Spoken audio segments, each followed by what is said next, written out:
What's going on, everybody? This is Kelso with Exiled Power, back with a 7.1.5 Enhancement Shaman class guide. Today I'm going to talk to you guys about PvE only, nothing PvP related, so I'm sorry if you were hoping for something PvP related.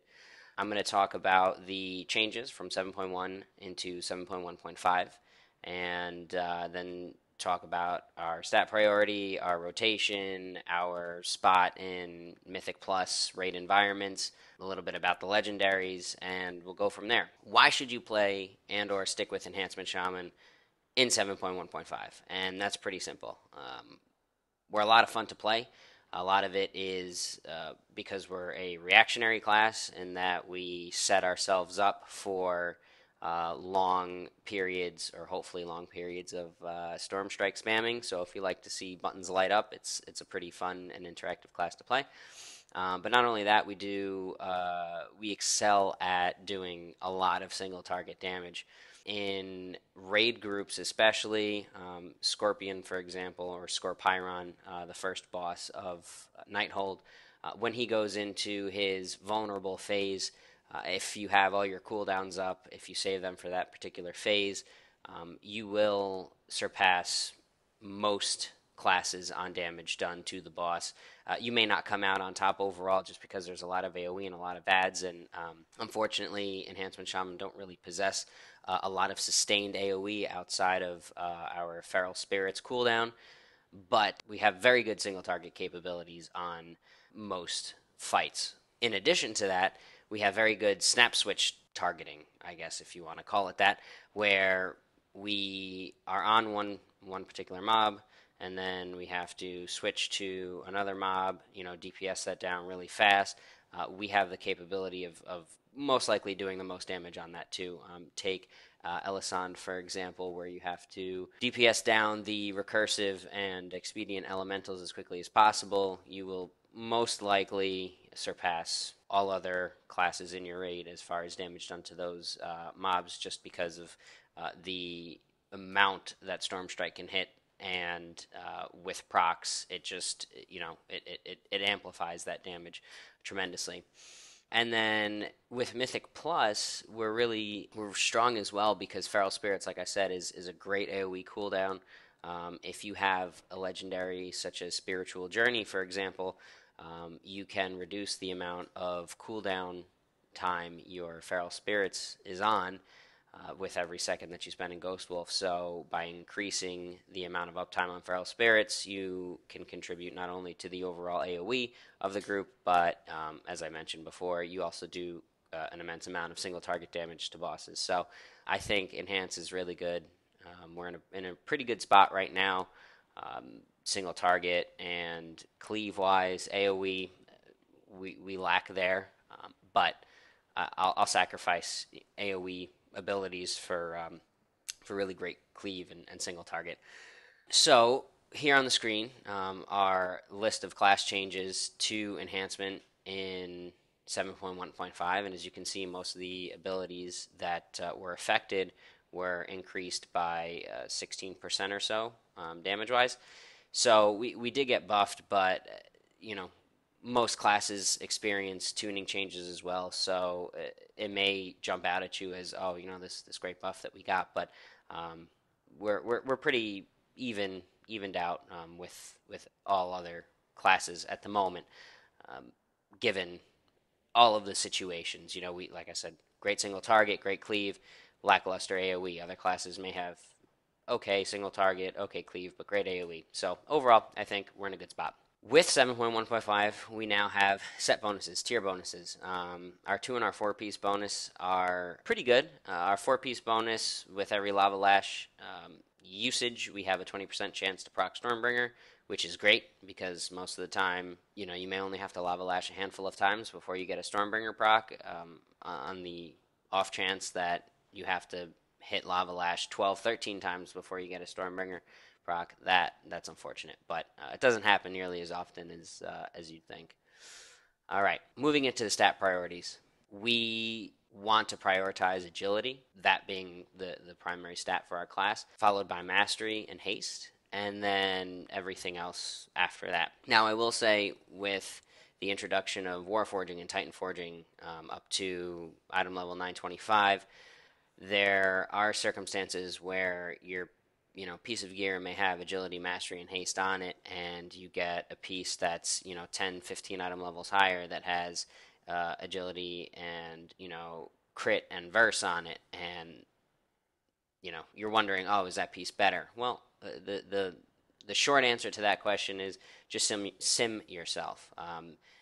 9.95 out of 10 times simming your character will yield you the greatest benefit as far as finding potential upgrades. So if you're really trying to decide whether this piece of 895 gear is better than your 905 piece of gear with the worst quote-unquote stats you could get is better, well, just sim the two against one another, or sim yourself with one piece of gear, then just swap those and then sim yourself again, and that'll be able to tell you more often than not which piece of gear is better, barring isolated circumstances. So moving right along into trinkets.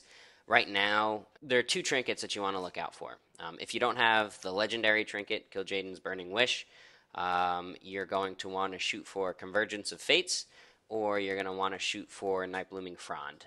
Those two are going to yield you the greatest benefit from Nighthold, and if you have a really nice Bloodthirsty Instinct from, Emerald Nightmare, then you're going to want to choose, most likely, again, sim yourself, most likely Bloodthirsty Instinct and Convergence of Fates or Night Blooming Frond, depending on which one is better. Sim yourself is the takeaway here as well, once again.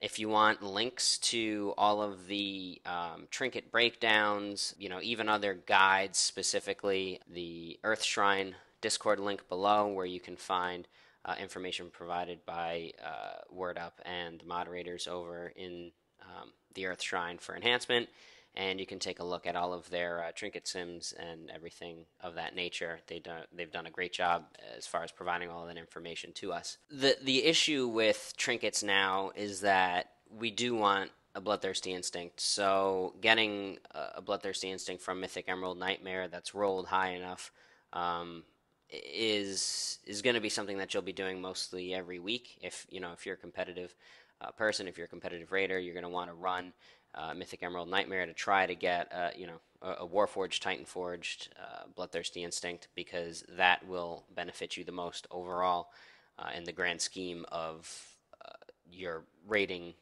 in 7.1.5, and then coupled with a Convergence of Fates or a Night Blooming Frond, you should be in pretty good shape. Speaking to relics now, there's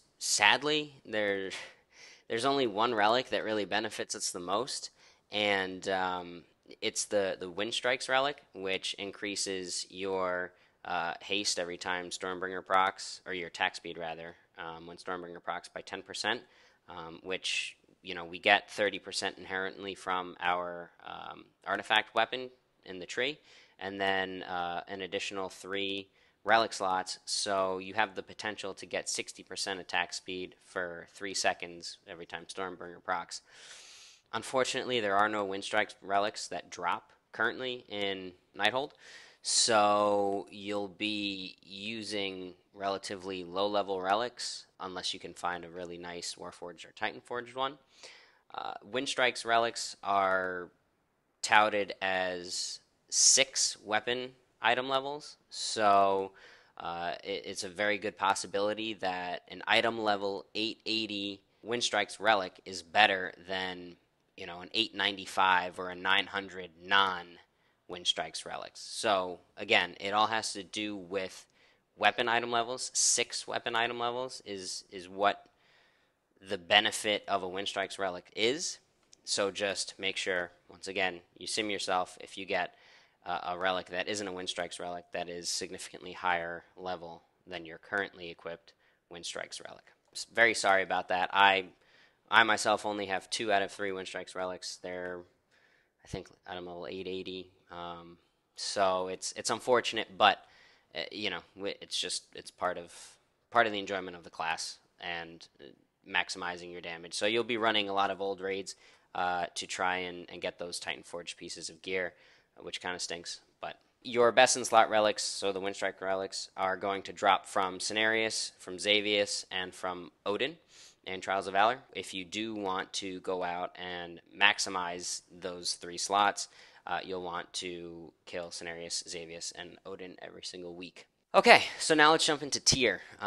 Tier is in an interesting place for enhancement, just because of the interaction with Stormstrike. The issue that enhancement shamans were having moving from 7.1 into 7.1.5 was our rotation felt really lackluster. In 7.1, everything was built on Stormstrike. You wanted to Stormstrike as much as possible. 7.1.5 came out, and without having tier, there was very little emphasis placed on Stormstrike. A lot, the optimal build to play pre-tier pieces, pre 4-piece tier, let's say, was an overcharge build where you would, utilize Lightning Bolt on cooldown.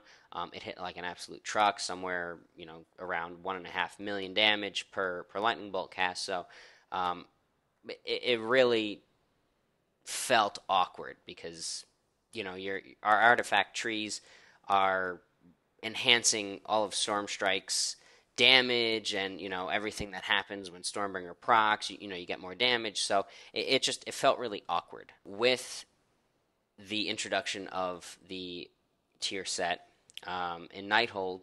I really enjoy how it emphasizes bringing back Stormstrike and utilizing Stormstrike or Stormstrike every time it procs. Now there is a little bit more Maelstrom management in this build, but you should have already been managing your Maelstrom anyway, either in the pre-tier build or in the 7.1 build as well.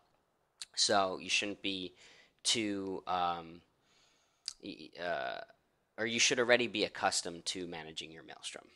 The 4-piece for enhancement is a relatively massive bonus to our damage. It's somewhere around 8% or so of an increase in damage. So on the Protector token, if you're fighting with the rest of your raid or your raid leader or your loot master to get your tier first, that's definitely something to bring to their attention, that you do get quite a bit of benefit from it. I know warriors also get a relatively large benefit from it, and then hunters and monks also. So feel it out. But I know for a fact that enhancement shaman do get one of the largest benefits from it on that token. So try to shoot for getting yours first, or do whatever you can to at least complete a 4-piece, because the 4-piece is better than no 4-piece. And then you can sort of fill in with your other pieces of gear as you acquire the other pieces of tier to make and maximize your damage the most. So before you get tier pieces, okay, I'm going to talk a little bit about the build. There are 2 real builds that you want to go right now before you get tier, and it's going to be the Hot Hands Fury of Air Overcharge build. You're going to want to take Overcharge because it is pretty beastly without tier. The other build is going to be Hot Hands Fury of Air and Tempest. This build is going to be more so of a focus in like Mythic Plus dungeons or AoE fights, heavy cleave fights, because you're mostly going to be using Crash Lightning more, which will give you a better chance to proc Stormbringer, and this way you can Stormstrike a little bit more with Tempest. You get 2 Stormstrikes per Stormbringer proc versus just 1 without it. So you're going to want to use that in AoE cleave situations, whereas the Hot Hands Fury of Air Overcharge build will be a single target fight where you use Lightning Bolt on cooldown. And it's a little bit of a management, a little more management, because Lightning Bolt is significantly more Maelstrom per use than Stormstrike, or at least with a Stormbringer proc. So you're going to want to have like a larger Maelstrom pool built with this build, because you're also managing Fury of Air, and you realistically want to cast it once per fight, which is right in your opener in the beginning, and then not let it drop off the entire time. Realistically, your rotation will be Pre-Pot, Rockbiter, Feral Spirits, Crash Lightning, Flame Tongue, Lightning Bolt, Doom Winds, and then Storm Strike. And the reason for this is you're going to want to generate some Maelstrom with Rockbiter, then Feral Spirits. You're going to want to Crash Lightning every time you can while Feral Spirits is up. Outside of Feral Spirits, you don't really use Crash Lightning on single target anymore. You want to get your Flame Tongue buff up, and then Lightning Bolt, Doom Winds, and Storm Strike.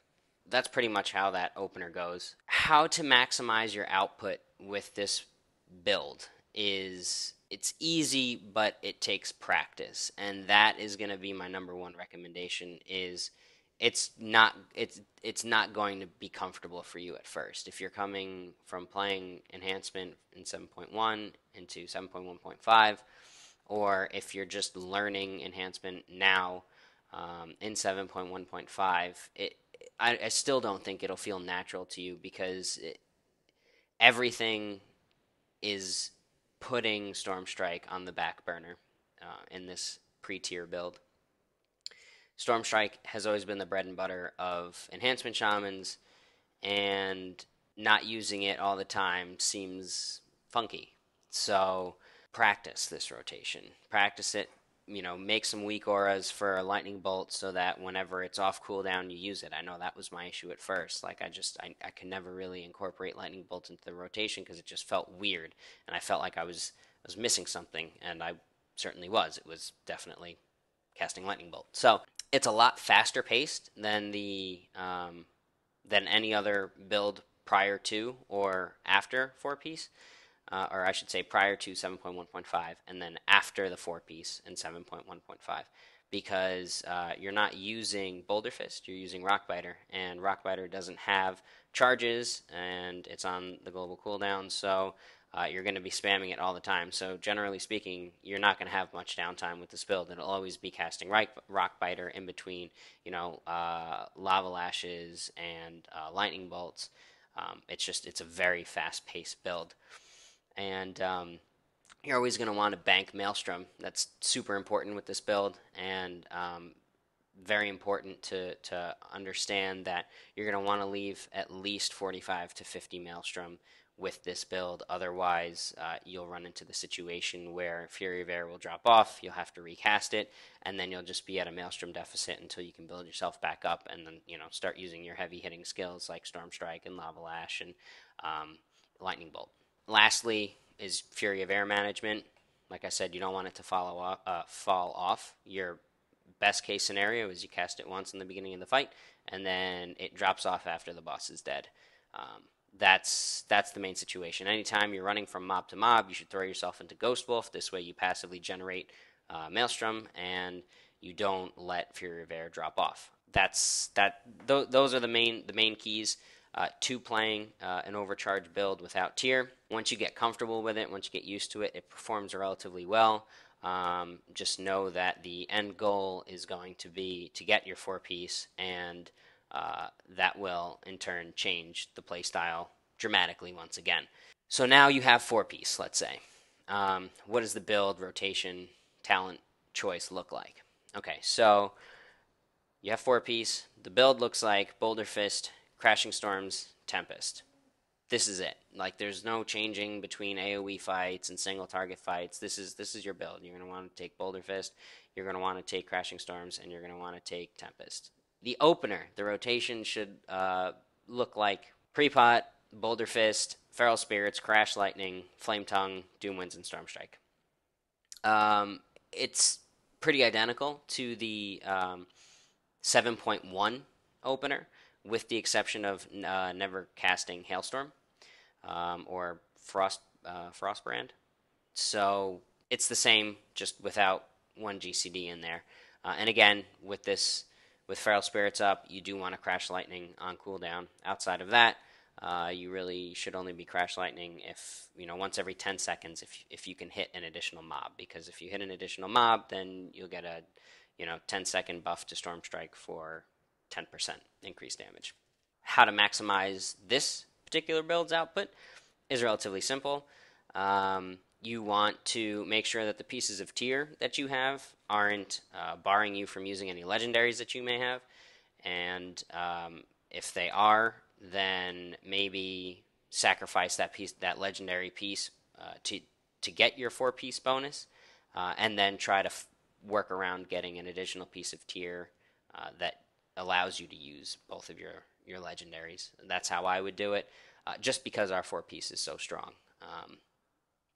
Certain situations with this build, you may want to switch out legendaries depending on the fight. If you have, let's say, Emelon's Charged Core, where if you hit 3 or more targets with Crash Lightning, you'll do 10% more damage for 10 seconds, then you may want to, switch out your tier chest with your legendary chest and then use, let's say, the tier hands versus, your item level 925 hands. Like it's very important to not break this 4-piece just because of how strong it is.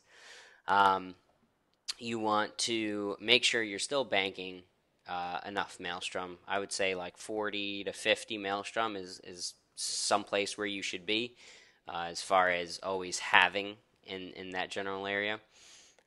And by doing so, you'll be keeping one out of 2 charges of Boulder Fist on cooldown at all times. So you never want to cap your Boulder Fist charges, but you also never want to use both of them in an ideal world.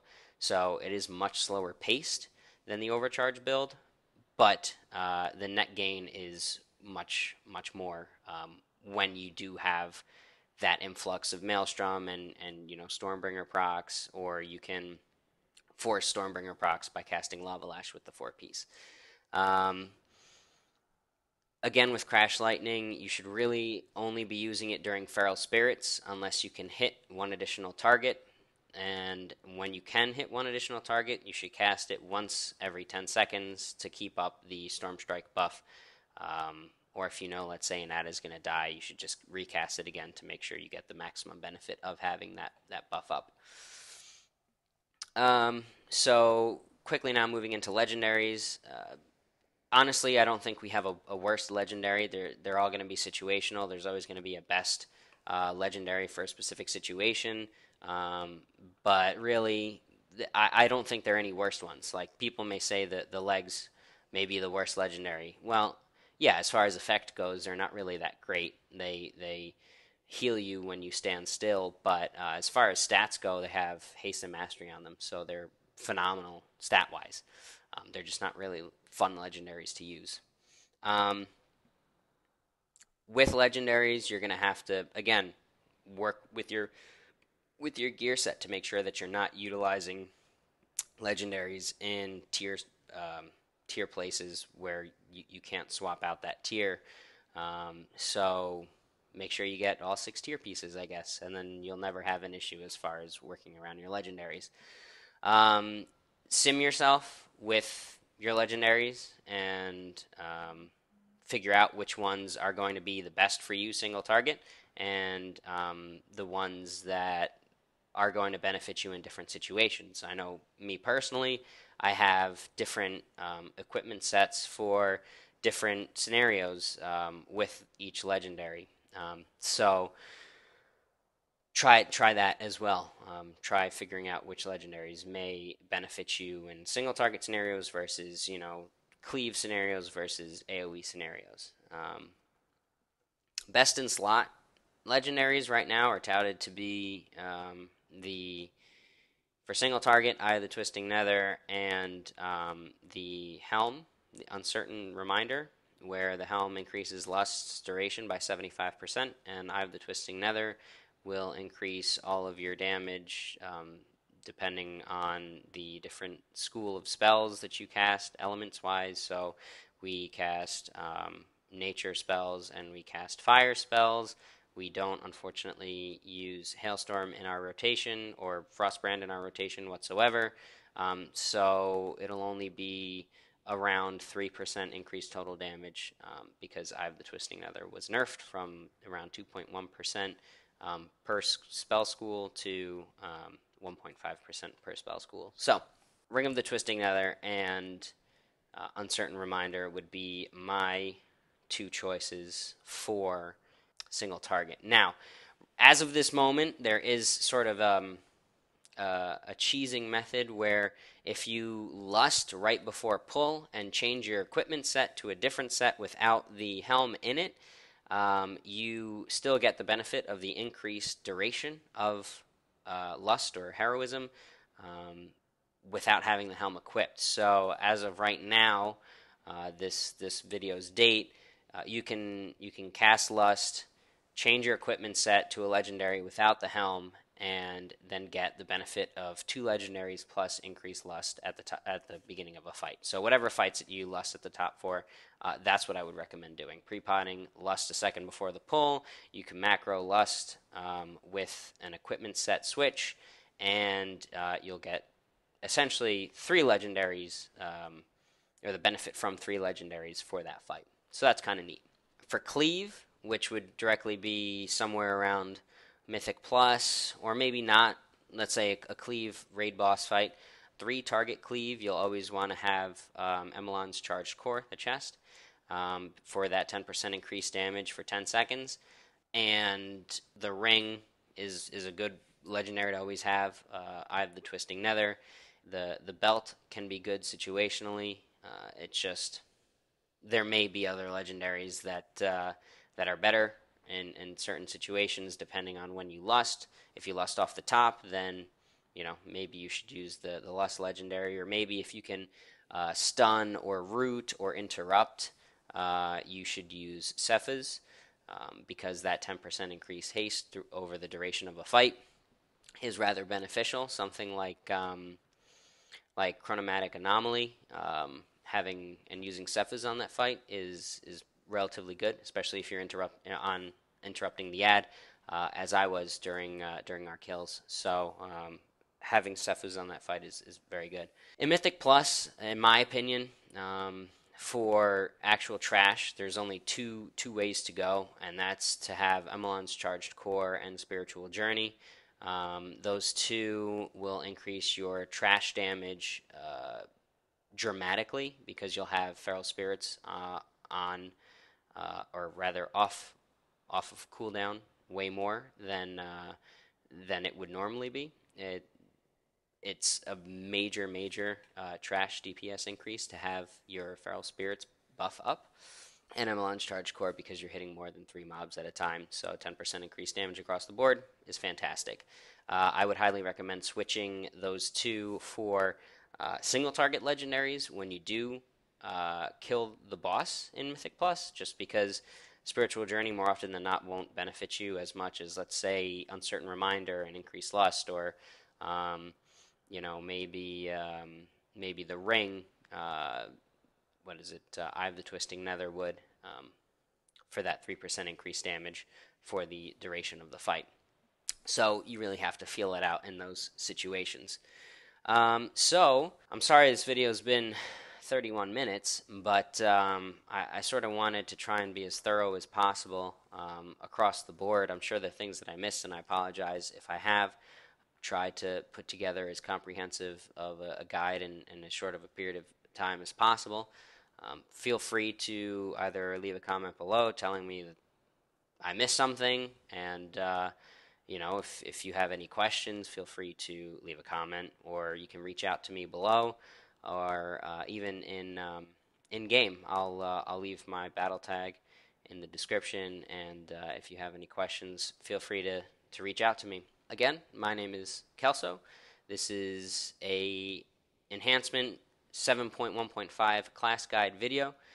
Be sure to like, comment, and subscribe, and I will catch you in the next one. Thanks, guys.